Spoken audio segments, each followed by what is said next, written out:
지난 몇 번에 걸쳐서 이호 목사님과 그다음에 금남교회 김 목사님의 그 설교하신 그 내용, 공산주의 바이러스요. 이걸 가지고 이분들의 책을 있는 그대로 여러분에게 전달하는 그런 시간을 지금 가지고 있습니다. 오늘은 공산주의의 본질 세 번째가 돼서 권력 장악을 위한 공산투쟁의 기술이라고 하는 이런 제목으로 아마 이호 목사님이 설교하셨던 그런 내용을 여러분에게 축약을 해서 그대로 이제 전달하도록 하겠습니다. 오늘 제가 예레미야 5장 1절, 2절 말씀을 읽었습니다. 여러분 아시는 것처럼 예레미야는 유다라고 하는 그 하나님의 나라, 하나님이 선민이라고 불러준 이와 같은 백성이 멸망하는 그 단계를 우리에게 보여주고 있어요. 그 결국은 40년 동안 예레미야가 외쳤지만 백성이 회개하지 않고 종교 지도자들, 정치 지도자들이 회개하지 않다가 바빌론 느부갓네살 왕에 의해서 처참하게 무너져 내리는 이런 일이 발생했고, 대언자 예레미야는 자기 눈앞에서 성전이 파괴가 되는 이런 안타까운 일을 이제 경험하게 됐습니다. 이렇게 나라가 무너질 때 나타나는 현상이 뭐냐? 진리를 찾는 사람이 없는 거예요. 진리를 찾는 사람이 없다. 예레미야가 지금 이렇게 이야기합니다. 너희는 예루살렘 거리 이제 하나로 돼 있는데 원래는 거리들이에요. 거리들. 여기저기 거리들을 다 이리저리 두루 달리고 이제 보고 알며 그것의 넓은 곳에서 한번 찾아봐라. 만일 너희가 판단의 공의를 지향하며 재판관들이 재판을 할 때 공의롭게 하지 않는다는 거예요. 공의롭게. 그렇죠? 진리를 구하는 사람을 하나라도 찾을 수 있거나, 그러니까 진리를 구하거나 재판할 때 올바르게 판단하는 사람 한 명이라도 구해 올 수 있거나, 혹은 거기에 그런 자가 있다면 내가 예루살렘을 용서하겠다. 그것이 없어서 결국은 예루살렘과 성전과 그 다음에 유다, 남왕국 유다가 완전히 파괴가 되는 그런 슬픈 일이 이제 발생했어요. 비록 그들이 말로는 주께서 살아계신다 할지라도 참으로 그들은 거짓으로 맹세하느니라. 거짓으로 나라가 이렇게 팽배하게 될 때 그 나라는 멸망할 수밖에 없어요. 어떤 나라나 다 똑같습니다. 지난 70년 동안 하나님께서 이 땅을 세워주시고 대한민국 건국하도록 하나님께서 만들어주시고 정말 너무나 아름다운 그런 나라. 글쎄 어찌됐든 여기 저보다 많이 외국에 나가서 공부하시거나 또 여행하신 분들도 많이 있겠지만, 저도 그래도 하나님의 은혜로 젊은 나이부터 해서 미국에 가서 여러 나라 가서 이제 봤어요. 지금 제가 나이가 60이 돼서 제가 지금 다녔던 그런 나라들하고 우리나라를 비교해 보면 우리나라가 훨씬 더 살기 좋다 그렇게 이야기할 수 있을 정도로 좋아요. 안전하고 정말 좋은 나라예요. 차도 크고 집도 좋고, 제가 얼마 전에 뭐 코엑스니 뭐 이런데 송도에 있는 이런 백화점 이런 거 가보면 미국이 그렇게 좋다는 거하고 비교가 안 될 정도로 좋아요. 정말 그렇게 좋은 그런 나라, 세계 정말 최고로 좋은 그런 나라에서 저와 여러분이 살고 있는데, 이렇게 물질적으로는 참 좋은데 지금 문제가 뭐냐? 이게 텅텅 비었어요. 이게 이제 텅텅 비었어요. 이게 텅텅 비어서 그냥 거짓이 판친 그런 나라, 판단의 공의가 이루어지지 않는 그런 나라. 이런 나라를 누가 만들어요? 우리가 만든 겁니다, 여러분. 누구 남이 만든 게 아니에요. 좌파가 만든 게 아니고 우리가 만든 거예요. 특별히 예수님 믿고 진리를 추구해야 될 이 그리스도인들, 목사님들, 그 다음에 우리 성도님들이 이런 나라를 우리 손으로 이렇게 망쳐놓은 거예요. 그 진리를 추구해야 된다. 진리. 공산주의는 뭐냐? 거짓입니다. 처음부터 끝까지 거짓이에요. 그래서 지난 세 주간에 걸쳐서 공산주의 바이러스 하고 오늘도 이제 하고 다음 주까지 이제 이거를 하는데, 참 목사로서 어떨 때 이거 생각하면 참 안타까워요. 아니 목사가 이 자리에 서서 공산주의는 안 된다고 그걸 지금 외쳐야 될 이런 시대가 왔구나.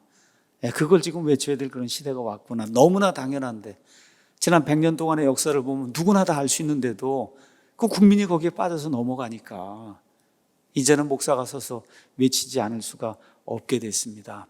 또 감사한 거는 그 공산주의 바이러스 이 책을 보고 많은 걸 배웠어요. 이렇게 모르니까 이렇게 사람들이 당하는 거구나. 모르니까 당하는 거예요. 지난주 것도 참 너무 귀한 거 배웠고, 오늘도 공산주의, 싸우는 게 공산주의다 그런 얘기예요. 싸우는 게 공산주의. 이 내용을 여러분과 함께 같이 나누도록 하겠습니다. 아마 이호 목사님께서 설교하신 내용 그대로인 것 같습니다. 공산주의 바이러스 오늘 네 번째 시간인데 일단 지난주 했던 내용을 잠깐 복습하도록 하겠습니다.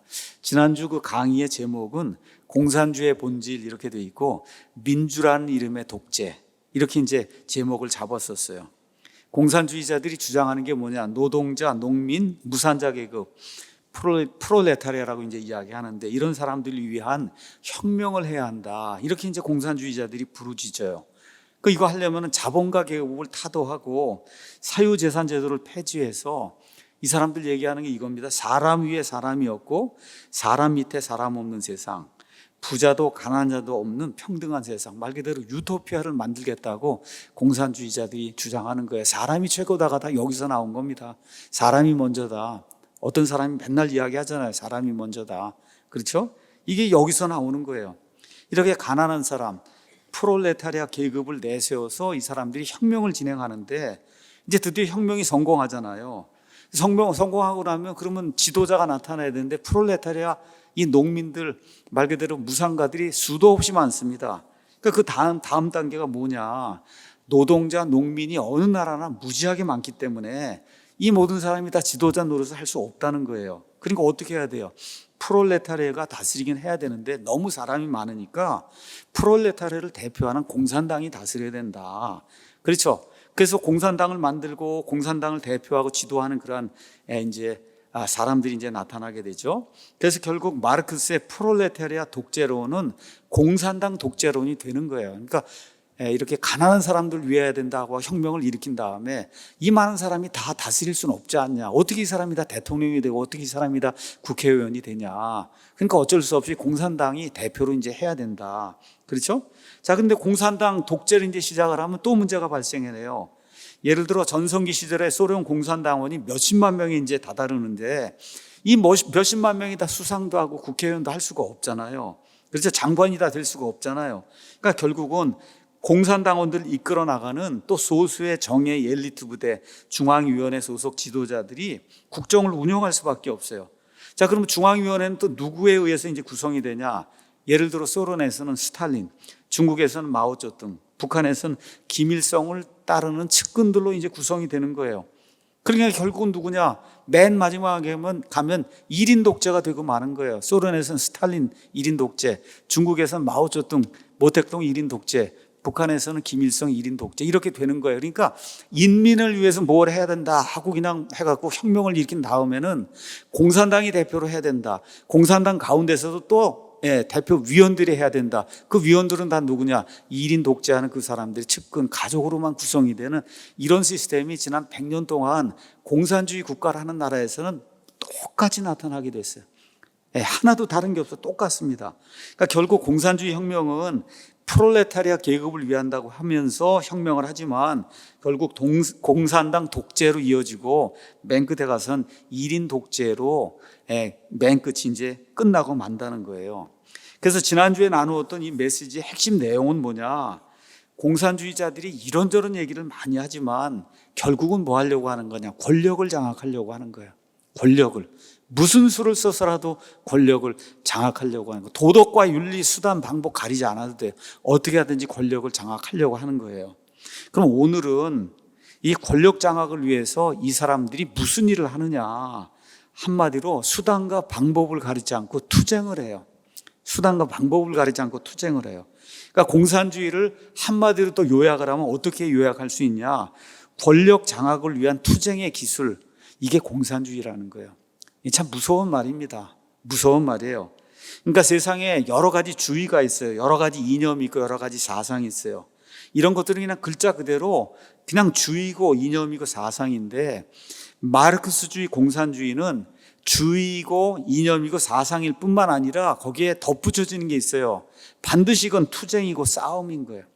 그러니까 공산주의자가 된다고 하면 투쟁하는 거, 싸우는 거 그 기술을 어떻게 해요? 그냥 직업으로 배워야 되는 거예요. 직업으로 배워야 되는 거예요. 학교 가서도 학교 공부 안 하고 직업으로 투쟁하고 싸우는 걸 배워야 되는 거예요. 그래서 공산주의자들은 그 추종자들에게 싸우는 방법을 가르치기 때문에 공산주의를 잘 배우면 그러면 잘 싸우는 사람이 될 수밖에 없다.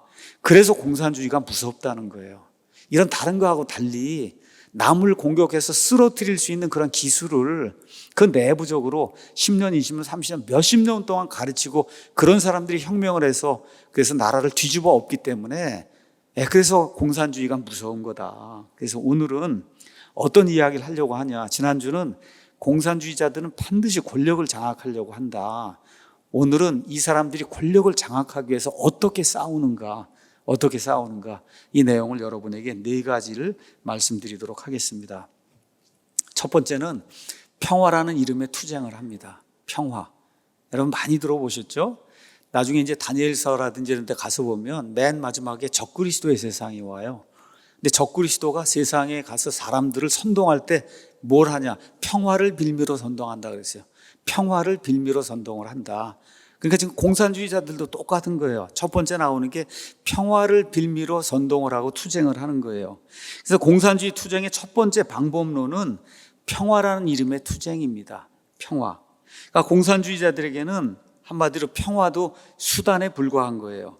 목적은 언제나 권력 장악이다. 머릿속에 넣으셔야 돼요. 하여튼 공산주의자들, 이 좌익 쪽으로 나가서 마르크스주의 하는 이런 사람은 무조건 권력을 차지해서 그래서 장기 집권하며 독재, 전체주의 체제를 하려고 하는데 그걸 하려고 하면 투쟁을 해야 된다.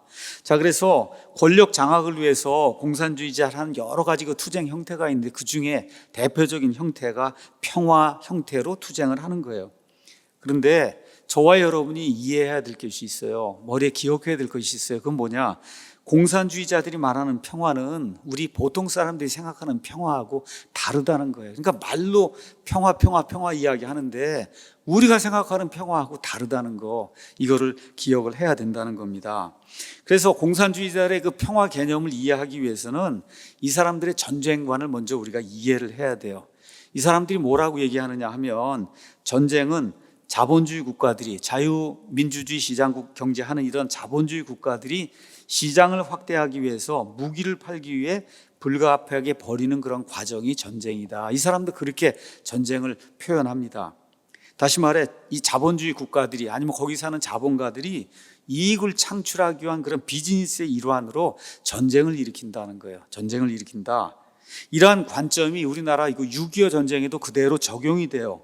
그럼 이 사람들은 뭐라고 얘기하냐? 미국이 전쟁으로 무기를 팔아서 많은 돈을 벌었다. 6.25 때 한국을 도와준 이유도 재고로 남아있는 무기를 처분하기 위해서 그래서 우리를 도와준 거다. 이런 방식으로 생각을 하고 그런 방식으로 선전선동을 하는 거예요. 한국 내에도 그렇게 이해하고 그렇게 말을 하는, 이건 완전히 궤변이거든요. 무기 팔기 위해서 그렇게 많은 사람들, 자국민을 전쟁터로 보내서 그래서 한 번도 들어보지도 못한 그런 나라를 위해서 싸우다 죽게 만들 그런 나라가 어디가 있어요? 그런 대통령이 어디가 있고. 근데 이 사람이 이런 궤변을 늘어놓는 거야. 무기 팔고 이렇게 해서 이윤을 남기기 위해서 그래서 6.25 전쟁도 도와준 거지 다른 이유가 없다. 근데 저와 여러분이 기억해야 될 게 있어요. 전쟁은 누가 일으키냐? 대부분의 경우 공산주의자들이 일으킵니다. 더 많이 일으켜요. 미국이 한국에서 무기를 팔려고 6.25 전쟁을 일으킨 게 아니라 6.25 전쟁은 누가 일으킨 거예요? 북한의 김일성 공산주의자가 일으킨 거예요. 미국이 일으킨 게 아닙니다. 거기 왔던 그런 나라들은, 그렇죠, 이 유엔에 의해서 만들어진 나라, 아무것도 없는 이 나라가 공산화되는 걸 막기 위해서 우방 국가를 여기 와서 도와준 거지 무기를 팔아먹기 위해서 온 게 아닙니다. 김일성이 쳐들어와서 미국이 도와준 역사는 외면한 채 김일성과 공산주의자들이 전쟁을 일으켰다는 그 사실은 딱 숨겨놓고, 그래서 미국이 일으킨 전쟁에 우리나라 민족은 희생만 당했다, 이런 논리를 펴서 그래서 자본주의를 신랄하게 이제 비난을 합니다. 자, 그 사람들 말에 의하면 자본가, 자본주의 국가만 전쟁을 일으키기 때문에, 그러니까 누가 일으키냐? 자본주의만 일으킨다는 거예요. 근데 실제 역사 그렇지 않습니다. 누가 대개 일으키냐? 공산주의자들이 일으켜요. 근데 그런 건 다 숨겨놓고 자본가 계급, 자본주의 국가가 전쟁을 일으키기 때문에 이 땅에 전쟁이 사라지려고 하면 그럼 먼저 해야 될 일이 뭐냐? 투쟁을 해서, 투쟁이라는 건 싸우는 거예요. 전쟁을 해서라도 자본가나 자본주의 국가를 없애야 된다는 거예요. 여기를 완전히 정복해 내고 공산주의 세상이 이 땅에 만들어져야만, 그래야 진정한 평화가 온다는 거예요. 그러니까 그 진정한 평화를 이루기 위해서 전쟁을 하는 거, 그들이 일으키는 건 그건 평화의 일원이지 절대 전쟁이 아니라는 거예요. 이 사람들이 주장하는 궤변은. 여러분 이해하시겠죠? 그러니까 레닌이라는 사람이 프롤레타리아 혁명의 군사 강령에서 이렇게 얘기합니다. 우리가 한 나라에서뿐만 아니라 전 세계에 걸쳐서 부르주아, 즉 자본가 계급을 완전히 타도한 뒤에라야만 비로소 전쟁이 사라지게 된다는 거예요. 자, 그러면 이걸 한번 가만히 생각해 보면 부르주아 계급을 타도해야만 평화가 온다 이 사람들이 주장하는데, 그럼 부르주아 계급 아니면 부르주아 국가, 미국이라든 이걸 타도하려면은 어떻게 돼요? 전쟁을 일으켜야 되잖아요. 그렇죠? 전쟁을 일으켜야 타도할 수 있는 거예요. 그럼 그렇게 전쟁을 일으키는 거는 평화를 가져오기 위한 전쟁이기 때문에 이거는 좋은 거라는 거예요. 이거는 괜찮은 거다. 자본주의 국가나 자본가를 없애기 위해서 투쟁하는 것은 그건 평화를 가져오기 위한 거기 때문에 엄밀한 의미에서 투쟁이나 전쟁이 아니라고 이야기하는 겁니다. 그러니까 이런 식으로 말을 뒤집어 엎는 거예요. 궤변인 겁니다. 공산주의자들이 폭력을 가해도 이거는 뭐예요? 평화로운 행동인 거예요. 왜 그래요? 맨 마지막에 공산주의 평화로운 세상을 만들기 위해서 어쩔 수 없이 이걸 해야 된다, 그렇게 이야기하는 겁니다. 그래서 전쟁을 일으키더라도 평화로 나아가기 위한 숭고하고도 불가피한 과정이라고 이야기를 하는 거예요. 6.25 전쟁도 마찬가지예요.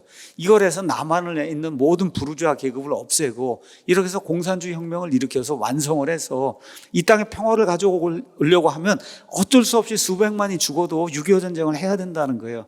이런 궤변을 이제 펴는 거예요. 왜 그러냐? 자본가가 없어지는 것이 평화로운 세상이기 때문이다. 자, 그래서 자본가들이 이런 걸 막기 위해서 전쟁에 참여하면 무조건 잔인한 전쟁광이라고 이제 이야기하고 무기 팔아먹기 위해서 그래서 이제 전쟁을 한다. 이런 식으로 이야기를 하는 거예요. 그러니까 공산주의가 전쟁을 일으키면 로맨스고 자본주의자들이 거기에 나서서 그렇죠? 저지하기 위해서 전쟁에 참여하게 되면 이건 불륜이라는 거예요.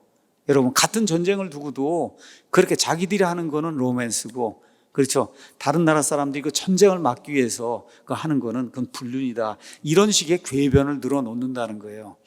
제가 요 근래에 공산주의자들에 대해서 이런저런 이야기를 많이 이제 듣고 공부도 하고 또 유튜브 이제 듣고 다닙니다. 이렇게. 요새 차별금지법도 있고 이게 왜 이런 일들이 생기고 도대체 마르크스주의하고 성혁명하고 이게 무슨 관계가 있나 참 무섭더라고. 가서 이렇게 들어보면 마귀가 하는 일이 우리 일반인들이 생각하는 것과 전혀 다른 차원의 정말 이상한 그런 일들, 인간으로서는 생각해 볼 수 없는 그런 일들을 하는 거예요.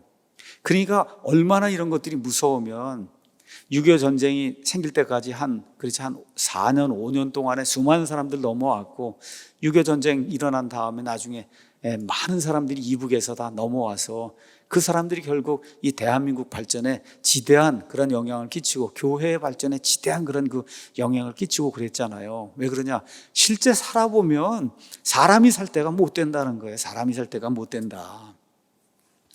자, 그래서 자본가를 타도하는 것이 계급투쟁인데 자본가를 타도하기 위해서는 어떻게 해야 되냐? 무력이든 전쟁이든 폭력이든 하여튼 과격한 방법을 다 동원해서라도 자본가를 타도해야 된다는 거예요.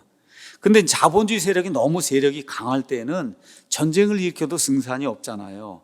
이럴 때 내세우는 투쟁의 형태가 바로 평화 공존 정책입니다. 이걸 잊어버리면 안 된다는 거예요. 그래서 공산주의자들이 평화하자 그러고 뭐 이렇게 얘기할 때는 이길 승산이 없을 때 일단 이걸 가지고 하는 거구나. 이렇게 저와 여러분이 이해해야 되고, 그래서 적을 타도할 만한 역량이 갖추어지지 않을 때는 전략적으로 평화를 내세우는 거다.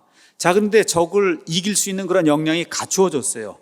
근데 그 갖추어진 상태에서 적을 타도하겠다는 의지를 싹 금방 보이면은 적이 금방 준비를 하니까 적이 방심하도록 하기 위해서 그때도 어떻게 해요? 평화를 해야 된다는 이와 같은 그 선전선동을 이제 한다는 거예요. 그러니까 여러분 선전선동이라고 하는 거 이거 민주주의 국가에서는 별로 그 좋은 말 아니에요. 선전선동. 이 선전선동은 공산주의 국가에서만 있는 거예요. 사실은 선전선동이라고 하는 게. 그래서 공산주의자들이 이게 평화하자고 하는 이 선전선동 이런 거는 투쟁을 중단하는 평화가 아니라 계속해서 투쟁을 하는 그런 형태요, 방법이요, 수단이다. 제가 이번에 이걸 또 준비하면서 이호 목사님의 글을 읽고 참 여러 가지를 많이 배웁니다. 한국의 역사를 살펴보겠습니다. 참 놀라운 일이에요. 이런 거 누가 가르쳐 주지 않아요. 이호라고 하는 그 목사가 이거 다 공부해 갖고 저와 여러분에게 가르쳐 주는 거예요. 이런 역사가 있어요. 1950년 6월 25일에 6.25 전쟁이 생긴 건 아시죠? 근데 생기기 전에 6월 7일에 평양 방송에서 이런 내용을 내보내요. 평화적 조국 통일을 위한 호소문, 이렇게 해서 호소문을 발표하는 거 6월 7일에. 그때만 해도 북한의 경제력이 남한의 40배로, 그 정도로 북한이 강력한 그런 나라였어요. 자, 그래서 압도적인 경제력으로 대대적인 방송 공세를 이제 편 거예요. 남한에다 대고. 뭐라고 이제 얘기했냐. 6월 15일부터 17일까지 남한과 북한의 모든 정당, 사회단체 대표자들이 모여서 평화 통일 방법을 논의합시다. 굳이 평양에서 회의할 필요 없다. 서울에서 최고 입법 회의를 열자고 이렇게 방송을 내보낸 거예요. 6월 7일 날. 그렇죠? 그래서 6월에 남한과 북한의 정당 사회단체 대표들이 회의를 거쳐 통일 방안을 결정한 다음에 8월 15일에 통일조국의 국회를 서울에서 열자고 그렇게 이제 제안을 한 거예요. 자, 그래서 이거 평화 통일을 호소하니까 이 북한의 메시지를 남한에 살고 있던 많은 사람들이 들은 거예요. 그 거기 가서 보니까 또 뭐라고 얘기하느냐. 북한에 감금되어 있는 기독교 지도자 조만식과 남한에 감금되어 있는 남로당 지도자 김삼룡, 그 다음에 이주화 이런 사람들하고 교환도 하고 이렇게 해서 우리가 평화를 이루자 해서 이런 평화 방송을 하는 이런 내용을 내보내기 시작했어요. 방송을 내보낸 지 3일인 6월 10일에 북한이 또 다른 제안을 했어요. 포로로 잡힌 주요 지도자를 교환하자고 하는 그런 평화적인 제안이에요. 그런데 방송을 송출한 6월 10일 평양에서는 어떤 일이 일어났냐. 북한군의 사단장, 여단장들이 모여서 지휘관 회의를 했어요. 회의에서 그때 총참모장이 강건이라는 사람이었는데 이 강건이 사단장들에 이렇게 명령을 했어요. 6월 23일까지 남한을 기습 공격할 수 있는 전쟁 준비를 완료해라. 신호를 보내면 곧바로 기습할 수 있도록 만반의 전투태세를 갖추어라. 그러니까 자기들끼리는 지금 그렇게 하면서 남한에다 대고는 지금 평화 공세를 하는 그런 방송을 내보내는 거예요. 외적으로는 밖에다 대고 매일같이 평화를 외쳐요. 그리고 뭐라고 얘기했냐. 6월 25일 날 조만식, 그 다음에 이주와 김삼룡을 교환하자. 8월 15일에는 서울에서 통일조국을 위한 국회를 구성하자. 이렇게 그냥 계속해서 연일 평화 공세를 외치는 이런 방송을 내보내고 평화 통일을 위한 절차를 밟는 듯한 이런 위장 행동을 했는데 내부적으로는 전쟁을 준비했어요. 전쟁을. 그리고 그들이 남북한의 주요 지도자 교환을 언제 하냐. 6월 25일 날 하자고 그러면 6월 25일 날 전쟁을 일으킨 거예요. 여러분 이게 공산주의자들이 하는 일이다. 이게 공산주의자들이. 그러니까 겉다르고 속다르고 앞으로 내다 이렇게 보이는 거하고 뒤에서 하는 일이 그렇게 다르다는 거예요. 북한은 6월 25일 날 전쟁을 일으킨 거예요. 그 전쟁을 일으키기 전에 2주 전부터 3주 전부터 평화해야 되겠다고 평화 공세를 펼치고 이렇게 이제 하고는 속에서 다 전쟁 준비하고는 그날 6월 25일 날 전쟁을 일으킨 거예요. 자, 그러면 북한이 이렇게 평화 공사하자고 할 때 이걸 깨달은 사람이 있었냐? 남한의 지도자들은 그 시간에 뭘 했냐? 남한의 주요 정당 사회 단체인지 지도자들은 서로 피 튀기면서 싸우고 있었다는 거예요. 왜 싸우느냐? 북한이 6월 25일에 회의하자고 제안하니까 서로 그 열리는 회의에 대표가 되려고 내가 가겠다, 네가 가겠다 하고 그렇게 해서 대표가 되려고 피가 나게 그냥 싸웠다는 거예요. 내가 대표로 가야 된다. 우리 당이 대표로 가야 된다. 우리 단체가 가야 된다. 다른 자들이 가면 안 된다. 이거 놓고 그렇게 남한에서는 싸웠다는 거예요. 그러니까 김일성이 던진 미끼를 물기 위해서 남한에서는 그렇게 피 튀기면서 싸움을 벌였는데, 그렇죠? 기습 공격 당한 게 바로 6월 25일 여기 조만식 씨하고 이런 분들하고 모든 포로 이제 교환하자고 한 바로 그날 탱크를 몰고 그리고 이 남한 땅 침략하는 그런 일이 생겼다는 거예요. 자, 또 하나의 예가 있습니다. 1972년 7월 4일에 우리가 보통 남북 공동선명이라고 하는 거 이런 거 이제 발표했다는 얘기 이제 들어보셨죠? 자, 거기 가서 보면 이런 내용이 있어요. 사상과 이념, 제도의 차이를 초월하여 우선 하나의 민족으로 민족적 대단결을 우리가 도모해야 된다. 통일은 서로 상대방을 반대하는 무력 행사에 의거하지 않고 평화적 방법으로 실현을 해야 된다. 남북 사이의 긴장 상태를 완화하고 신뢰의 분위기를 조성하기 위해 서로 상대방을 중상 비방하면 안 된다. 크고 작은 것을 막론하고 무장 도발하면 절대 안 된다. 이런 내용이 1972년 7월 4일 남북 공동 성명이라고 한 통해서 이제 발표가 됐어요. 그렇죠? 역사적인 사건이에요. 거기 가서 보니까 뭐라고 써있냐? 크고 작은 것을 막론하고 양측이 무장 도발을 하지 않는다. 얼마나 감동적인 내용이에요. 남한의 많은 사람들이 박수를 치고 다 그렇게 했잖아요.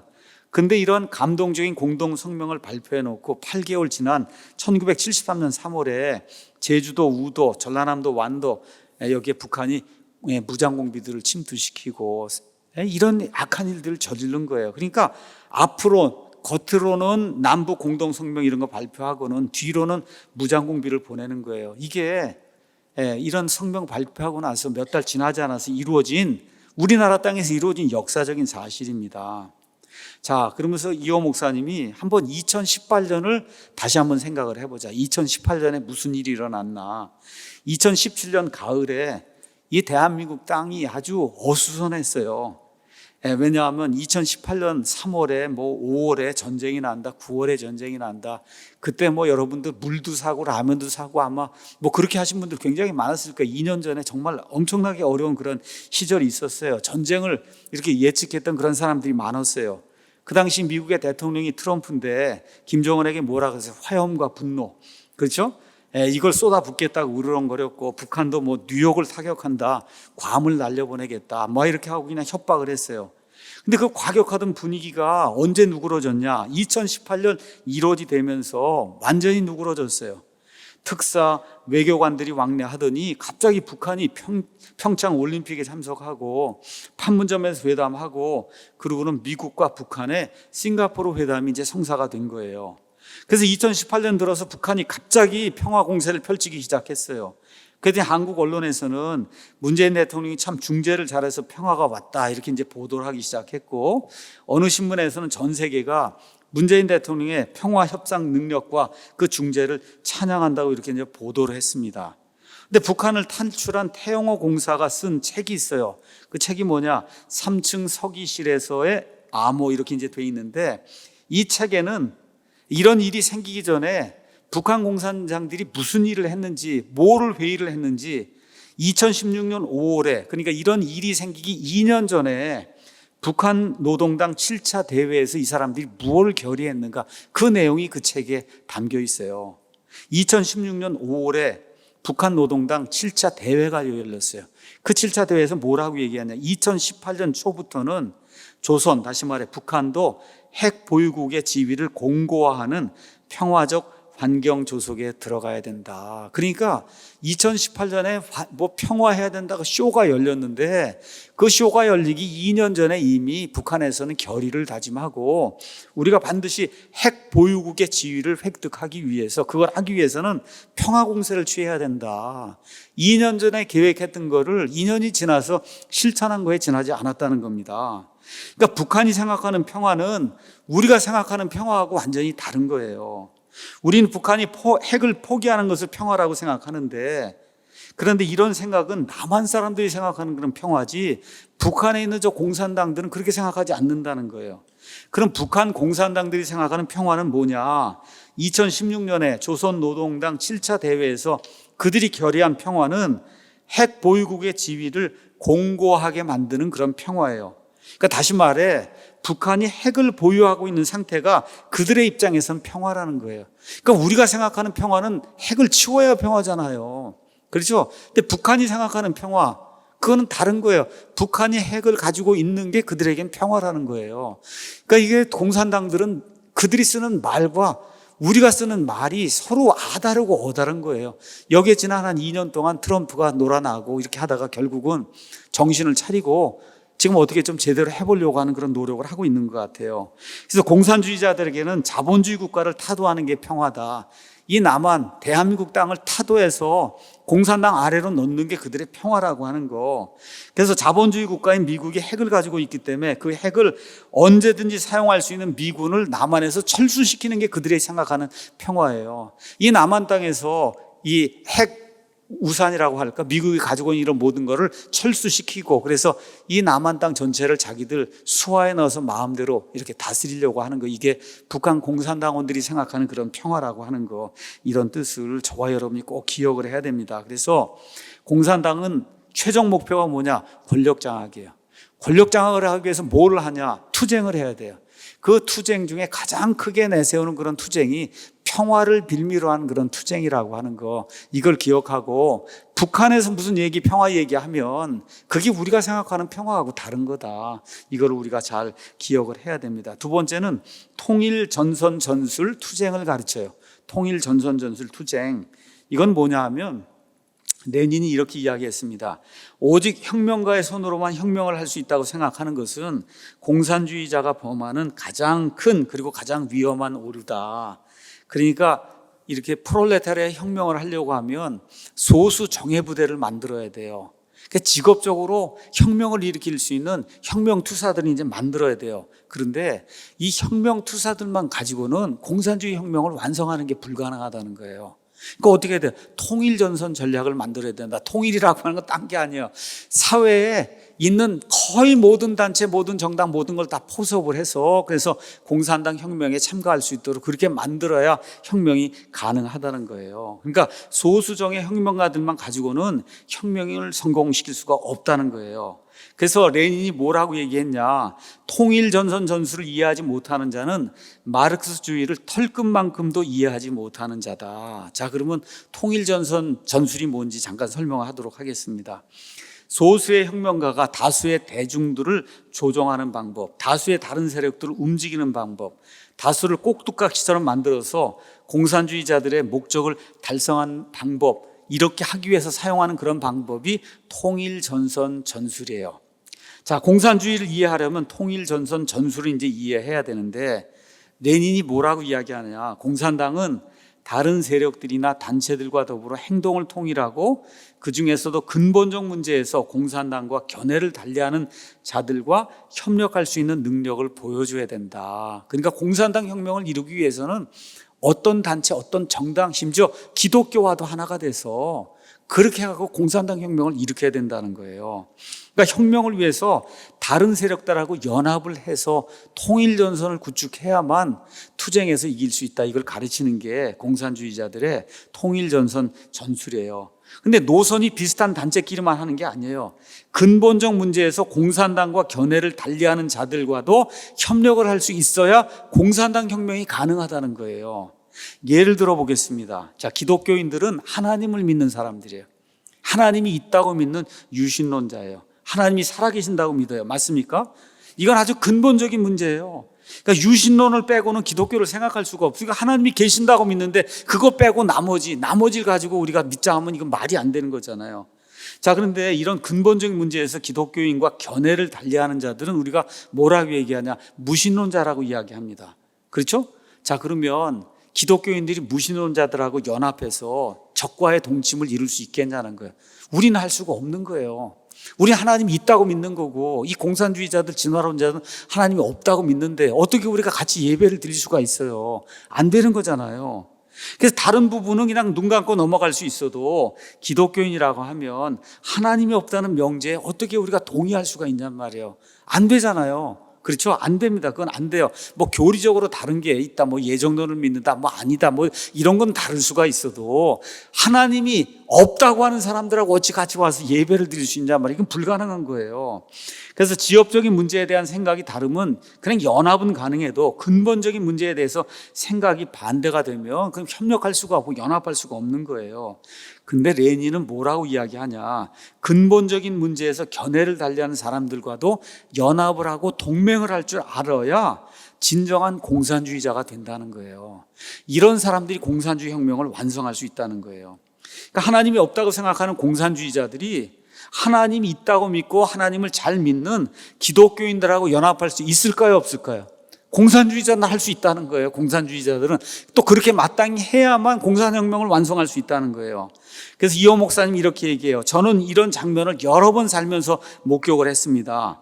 확고한 복음주의자이자 투철한 반공주의자로 왼쪽 진영 근처에만 가도 경기를 일으키던 그런 목사님들이 어느새 좌파들과 한솥밥을 먹고 있는 거를 지금 살면서 내 눈으로 여러 차례 목격을 했다는 거예요. 왜 그러냐? 근본적인 문제에서 견해를 달리하는 목회자들을 이들이 교묘하게 구워 삶아서 이용하는 이와 같은 그 과정을 직접 제 눈으로 봤습니다. 그래서 공산주의자들이 이와 같은 그 전술에 대한민국의 많은 교회들이 넘어가고 있습니다. 평화하자고 하는데 다 넘어가는 거 아닙니까? 평화하자고 하니까. 그렇죠? 근데 그 사람들이 얘기하는 평화는 공산주의 평화예요. 이거 우리가 이야기한 그런 평화가 아닌데도 평화하자고 그러니까 그쪽으로 넘어가는 거를 이호 목사님 같은 경우 많이 자신의 삶에서 보게 됐다. 그렇게 이야기하는 거예요.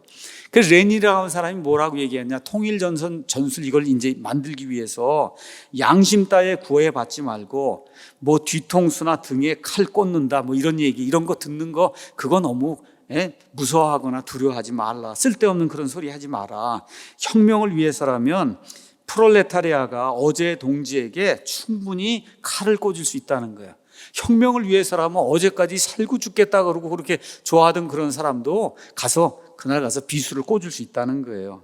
그래서 이 프롤레타리아의 계급적 독자성을 항상 염두에 둬야 된다. 양심의 가책 따위는 쓰레기통에 갖다 버려야 된다. 이게 레닌이 이야기하는 거예요. 양심의 가책 따위 이런 거 느끼는 사람은 공산주의 혁명할 수 없다는 거예요. 지금 우리 사회를 한번 보세요. 좀 말 그대로 양심의 가책을 느끼는 그런 사람이 얼마나 있는가. 정말 무슨 일을 하면서 정권을 유지하고 뭐 해서 무슨 정책을 내놓고 하는데 정말 무슨 생각을 하고 저런 일을 하는 걸까 알 수가 없는 그런 사람이 너무 많은 겁니다. 근데 이걸 읽어보고 직접 제 아버지의 공산주의 체험을 이제 제가 들어보고 이렇게 이제 하면서 뭐 있는 그대로를 이야기하는 거예요. 역사의 진실이에요. 그래서 양심이고 뭐 이런 게 다 마비가 된 사람들이 공산주의자다. 저와 여러분 아주 철두철미하게 그걸 인식을 하고 그리고 공산주의자들을 대해야 된다는 겁니다.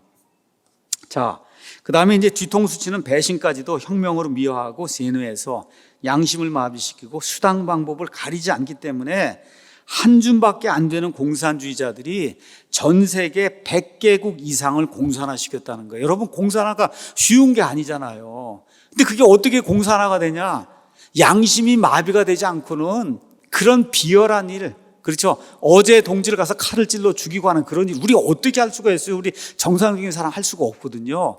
그런데 이러한 사람들이기 때문에 그런 일이 가능했다. 역시 한 줌밖에 안 되는 주사파 공산주의자들이 어떻게 5천만 명이 넘는 이 대한민국을 지금 좌지우지하고 있는지 우리가 한번 생각을 해봐야 된다는 거. 이 정도로 무서운 사람들이다. 이 정도로 무서운 사람들이다. 이걸 꼭 기억을 하라는 겁니다.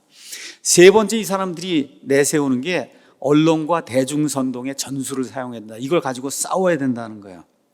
자, 레닌이 이제 뭐라고 얘기했냐? 전위부대, 그러니까 전위부대는 맨 앞에 나가서 싸우는 정예부대를 이야기하는 거예요. 이런 그 전위부대가 만들어졌다고 곧바로 혁명을 추진하는 것은 죄악이라고 이야기했어요. 죄악. 전위부대가 만들어졌어요. 혁명가들이 만들어졌어요. 이 사람만 데리고 하면 안 된다는 거예요. 어떻게 되냐? 언론을 장악해서 대중이 다 이거를 지지할 수 있도록 대중에게 선동을 가해서 대중을 세뇌시켜야 된다는 거예요. 이게 돼야만 그래야 공산주의 혁명이 가능하다는 거예요. 그렇죠? 자, 이렇게 하기 위해서 언론을 통한 대중 선동이 필요하다는 거예요. 자, 폭로와 선동이 대중에게 광범위한 영향을 미치려면 이런 그 폭로 아니면 선동을 위한 도구가 있어야 되는데 그 도구는 뭐냐? 언론이라는 거예요. 지금 대한민국의 언론을 여러분이 한번 보시면 알 거예요. 어떻게 되어 있는가. 이게 다 누구의 전술이냐? 레닌이 가르쳐 준 거예요. 지금부터 100년 전쯤에 공산주의 혁명을 일으키려면 그러면 사람들 세뇌시켜야 되는데 세뇌시키려면 많은 사람들이 보는 대중매체, 언론, 그 당시에는 신문이었거든요. 신문을 장악을 해야 된다는 거. 신문을 장악을 해야 된다. 그래서 1917년에 공산주의 혁명에 의해서 러시아가 이제 멸망을 했어요. 그때 공산주의자들의 숫자가 많지 않았습니다. 볼셰비키 그 당원이 100명도 채 안 됐다는 거예요. 이런 사람들이 혁명을 일으켜서 저 큰 나라 이 러시아를 완전히 공산주의 국가로 만들어 버렸어요. 100명도 안 되는 혁명가들이 한반도 면적의 100배가 넘는 대제국 러시아를 어떻게 무너뜨렸느냐. 선전선동을 통해서, 언론의 선전선동을 통해서 국민들을 세뇌시키는 그런 작업을 통해서 이 일을 이루었다는 거예요. 볼셰비키 당원 숫자가 100명도 안 됐지만 공산당의 호의적인 신문은 41개나 있었다는 거예요.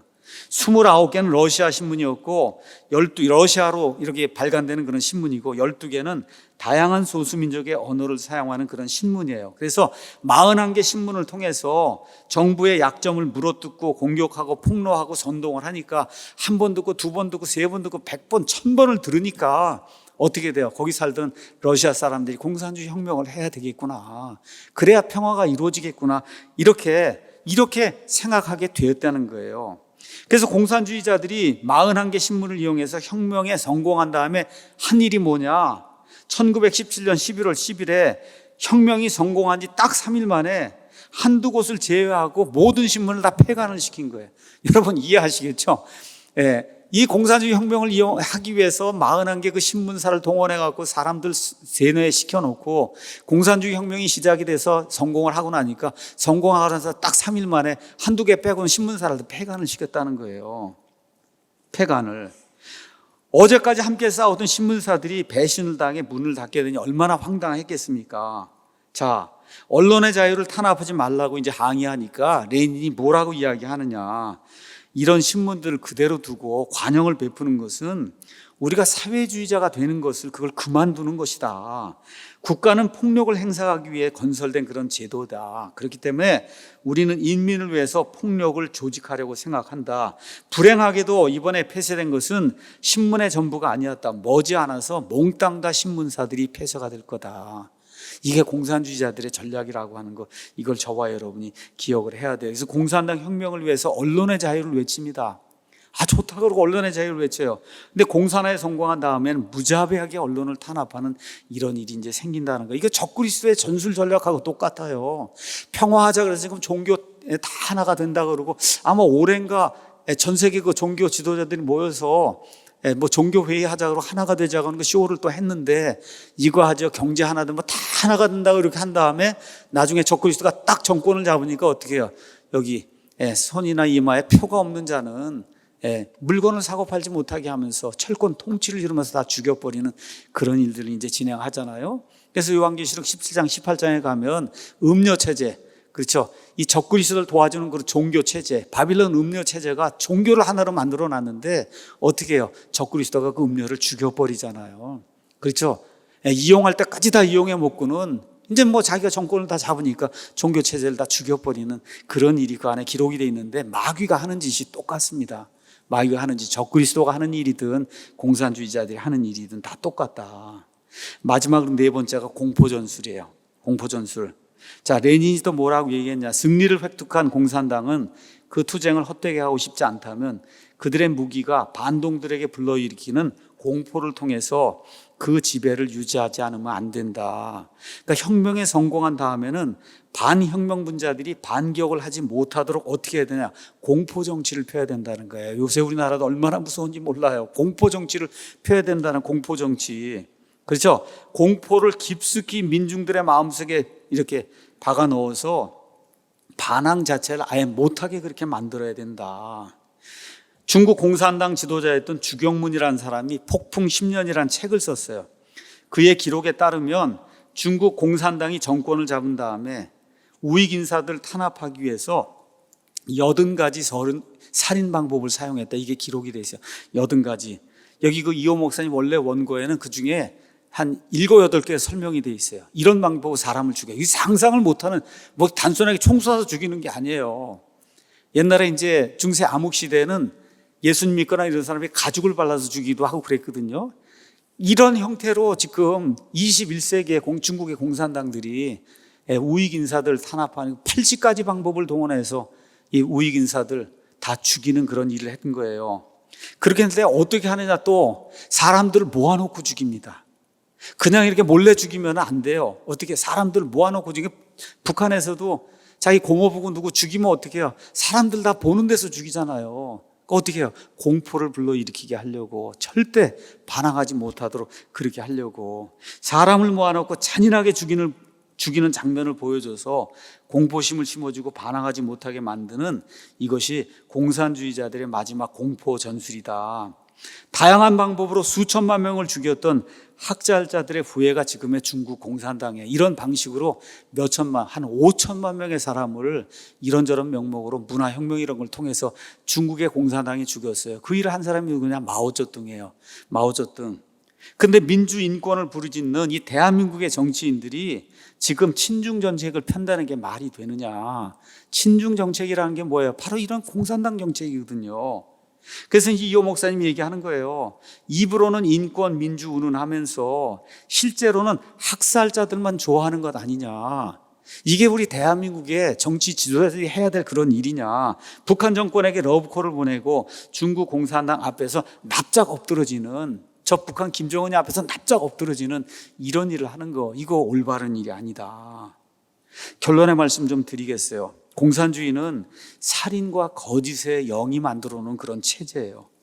그들이 거짓말을 너무 많이 하기 때문에 밥 먹듯이 거짓말하면서 너무나 숙련이 돼서 아주 전문적인 솜씨를 발휘하기 때문에 지금 한번 보세요. 제가 누구라고 이야기하지 않아요. 정부에 누가 나왔다, 뭐 청문회 지금 나왔다 한번 보시라고요. 보시면 알 거예요. 보시면은 참 정말 얼마나 그렇게 뻔뻔한지 알 수가 없어요. 그래서 아주 전문적인 그런 거짓말 솜씨를 발휘하기 때문에 진짜처럼 보이고 들리도록 너무나 잘하기 때문에 사람들이 이제 속아 넘어간다는 겁니다. 그래서 이호 목사님 이렇게 얘기해요. 방송에 출연하는 운동권 출신 작가, 평론가들 얘기를 들어보면 어떻게 저 사람은 10년, 20년 쉬지 않고 거짓말을 할까? 정말 그들의 성실함에 감탄하게 된다는 거예요. 어떻게 이렇게 보면 너무 거짓말하는 게 뻔한데 어떻게 저 사람은 10년, 20년, 30년, 40년을 출기차게 성실하게 거짓말을 할까? 너무 감탄할 지경이라는 거예요. 왜 그러냐? 공산주의 자체가 거짓말이기 때문에 그렇다. 거짓이기 때문에 그렇다는 거예요. 사람이 중심이다. 사람이 먼저다. 당신이 주체가 돼야 된다. 우리 민족이 제일이다. 인민의 지상낙원. 이거 다 북한이 내거는 그런 슬로건이거든요. 말만 들으면 너무 좋은 거예요. 근데 아까 이야기했던 그 중국의 주정문이라는 사람의 언급처럼 공산주의자들의 말과 글만 보면 말 그대로 천국이 온 것 같다는 거예요. 근데 공산주의자들의 구호가 사실은 거짓이요, 허상이라고 하는 것을 이런 구호 자체가 우리에게 보여주는 거다. 이호 목사님 이렇게 이야기합니다. 지금 우리나라가 그런데 불행하게도 이런 비슷한 상황이 지금 놓여 있습니다. 공산주의자의 말을 듣고 북핵 문제가 해결된 것처럼, 마치 평화가 이 땅에 온 것처럼, 자유와 번영의 시대가 열린 것처럼 많은 사람들이 이 거짓에 말려 들어가서 환상에 취해 있습니다. 그러나 거짓말이 아무리 좋아도 그건 현실이 아닙니다. 공산주의자들의 거짓말에 속아서 숱한 나라들이 공산화되었습니다. 거짓의 대가는 참혹했습니다. 거짓말에 속았던 국민들은 독재 아래 신음했고 경제가 무너져 굶어 죽어야 했습니다. 이건 먼 나라, 아니 아주 오래전 이야기가 아니에요. 바로 옆에 있는 저 베네수엘라, 그렇죠. 그렇게 잘 사는 나라 베네수엘라, 아르헨티나, 그리스, 스페인 이런 나라들이 지금 똑같은 그런 상황 속에 놓여 있어요. 이걸 우리가 봐야 되고, 우리가 한 동포라고 이야기하는 저 북한, 이 북한을 저와 여러분이 직시를 해야 되는 거예요. 나라가 제대로 운영되면 공산주의 극좌파는 무너질 수밖에 없어요. 제대로 된 나라에 공산주의가 침투하기가 어렵습니다. 그래서 만일에 어느 나라의 극좌파 공산 세력이 침투해서 성공하면 그 나라는 반드시 망할 수밖에 없습니다. 이것이 공산주의 극좌파의 비극인 거예요. 그래서 공산주의는 멸망과 사망의 이데올로기다. 사람을 죽이는 거예요. 멸망시키는 거예요. 그래서 결국은 몇 사람 빼고는 다 이 세상에 가장 불쌍하게 못 사는 사람을 만들어 놓는 게 그게 공산주의라고 하는 거. 그래서 공산주의의 본질과 전략과 전술은 뭐냐? 거짓말이에요. 거짓이야말로 공산주의의 알파와 오메가다. 멋있는 말인 것 같아요. 알파와 오메가, 처음과 시작이 그냥 거짓이에요. 그들의 거짓말에 속아서 많은 나라가 공산화되었고, 공산화에는 성공했지만 어떻게 돼서 나라가 완전히 멸망되는 이런 일이 수많은 나라에서 이제 발생을 하게 된 겁니다. 오늘 우리가 예레미야 5장 말씀 1절, 2절을 읽었어요. 그때나 지금이나 똑같아요. 그때는 바빌론에 의해서 유다 왕국이 멸망한 그와 같은 시점이었어요. 하나님 뭐라고 말씀하세요?